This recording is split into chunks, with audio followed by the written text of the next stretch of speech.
تا حالا شده بشینی و با خودت فکر کنی عجیبترین، پیچیده ترین و خفن ترین تکنولوژی دنیا چیه؟ هوش مصنوعی؟ سفینه های ایلان ماسک؟ یا شایدم ابر کامپیوترهای ناسا؟ اگر جوابت ایناست باید بگم سخت در اشتباهی. عجیبترین و خفن‌ترین ارگانیسم و ماشینی که توی کل جهان هستی شناخته شده همین الان جای خودش نشسته و احتمالاً داره یه چیزی میخوره و این ویدیو رو میبینه. بله، دقیقاً خود شما. بدن انسان طوری طراحی شده که اگر تمام دانشمندان اپل و ناسا دور هم جمع بشن عمرن بتونن 10% شبیهش رو بازسازی بکنن. اما متاسفانه کتاب‌های زیستشناسی مدرسه‌مون اینقدر این موضوع رو خشک و حوصله سربر بهمون توضیح دادن که همه ماها فکر میکنیم بدن یه مشت استخون و رگ و ریشه است. امروز قراره توی این ویدیو 5 تا از دیوانه‌وارترین، عجیبترین و راستش رو بخواین پشم‌ریزون‌ترین حقایق بدن انسان رو با هم بررسی بکنیم. پس تا آخر ویدیو با من همراه باشید.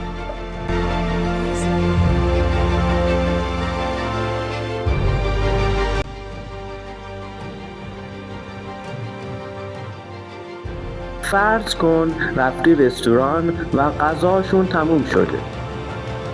اون لحظه از شدت عصبانیت دستگیره در و چند تا قاشق چنگال میخوری. به نظر شما اون موقع چه اتفاقی میفته؟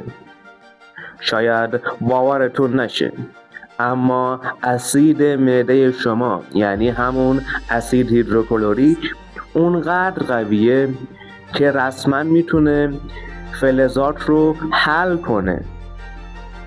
اسید معده شما بین 1 تا 2 pH هستش، یعنی رسما با اسید باتری ماشین برابری میکنه. حالا اینجا یک سوال پیش میاد: اگر اسید معده ما اونقدر قویه، پس چرا خود معده ما رو مثل سالاد نمیخوره و ذوب نمیکنه؟ اینجاست که شگفتی شروع میشه. معده ما هر چند روز یک بار یک لایه مخاطی جدید و زره مانند رو ترشح میکنه و تمام سلولهای لایه داخلی خودش رو دگرگون میکنه و از نو بازسازی میکنه. یعنی شما هر 3-4 روز یک بار یک معده نو و آکبند در اختیار دارید. اگر این سیستم دفاعی نبود، هر چند روز یک بار معده شما سوراخ میشد و مواد داخل اون میریخت روی فرش وسط پذیراییتون.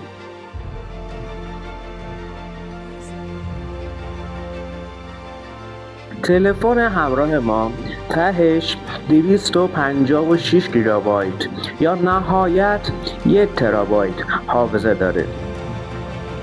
اما حافظه مغز انسان چقدره؟ دانشمندا اومدن تحقیق کردن و متوجه شدن که مغز انسان حدود 80 میلیارد نورون داره و هر نورون با هزاران نورون دیگه در ارتباطه.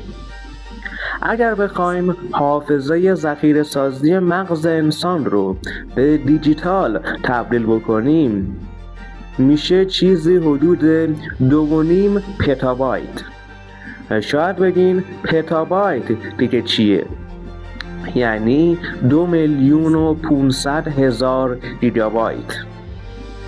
شاید در نگاه اول این حجم از حافظه براتون تعجب برانگیز نباشه، اما اگه بخواین عظمتش رو بفهمین، با این حجم از حافظه میتونید 30 میلیون ساعت یا چیزی حدود 300 سال پشت سر هم یک ویدیوی 4K رو ضبط کنید و در مغزتون اون رو ذخیره سازی بکنید.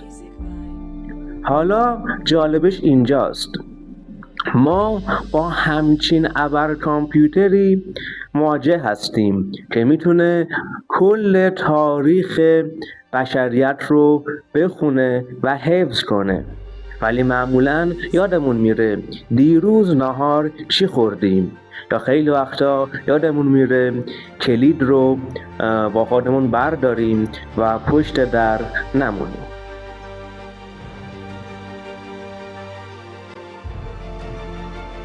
یک لحظه به مچ دستتون نگاه کنید. اون ردهای بنفش و آبی رو میبینید؟ اینا فقط 1% از کل سیستم رگرسانی شما هم نیستن. اگر کل رگهای خونی یک انسان بالغ که شامل موی رگها، سیاه رگها و سرخ رگها میشن رو بیرون بیاریم و به هم گره بزنیم و بعد اون رو بکشیم، چیزی حدود 100,000 کیلومتر میشه. دقت کردی چی شد؟ محیط کل کره زمین 40,000 کیلومتره. یعنی طول رگهای خونی شما اینقدر بزرگه که میشه باهاش 2.5 بار دور کره زمین چرخید. حالا غول مرحله آخر این سیستم چیه؟ قلب، پمپی که روزانه بیش از 100,000 بار میتپه و توی کل طول عمرت اینقدر خون پمپاژ میکنه که میشه باهاش 3 سوپر تانکر نفت بزرگ رو پر خون کرد.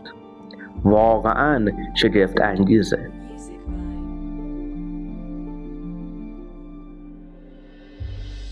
این یکی اینقدر عجیبه که فکر میکنی دارم داستان علمی تخیلی تعریف میکنم، اما واقعا حقیقت داره.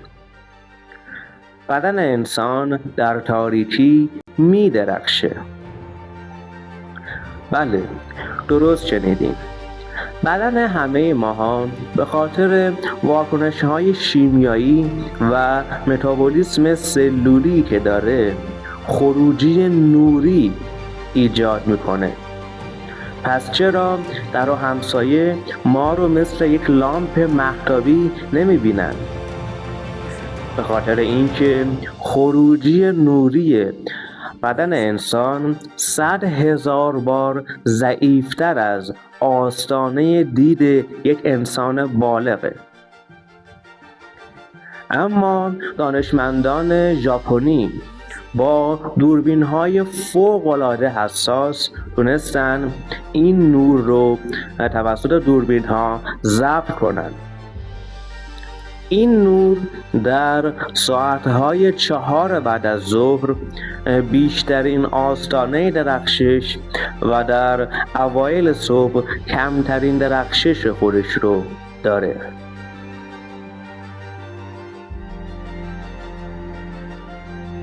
فکر میکنید محکمترین ماده در برابر فشار چیه؟ بتون؟ سنگ؟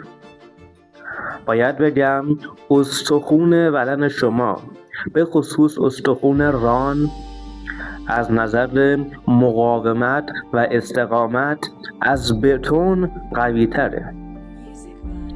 یک مکعب کوچیک استخون به اندازه یک قوطی کبریت میتونه وزنی معادل 9 تن رو تحمل کنه. یعنی چیزی برابر 4 تا ماشین یا یک فیل بالغ. اما فرق استخون با بتون چیه؟ بتون اگر ترک برداره باید اون رو بکنی بندازیش دور، اما استخون‌های شما زنده هستند و خودشون رو ترمیم میکنن و با فشارهایی که به استخون میارین استخون‌های شما روز به روز قوی‌تر میشن. و حرف آخر، بدن ما یک شاهکار مهندسیه که رایگان بهمون داده شده. پس قدر این ابر کامپیوتر و ماشین عجیب و شگفت انگیز رو بدونیم. خیلی خیلی ممنونم که تا آخر ویدیو با من همراه بودید و به حرفای من توجه کردید. لایک، کامنت و سابسکرایب کانال فراموش نشه. خیلی دوستتون دارم و تا ویدیوی بعدی اهورام از داد باد دارد.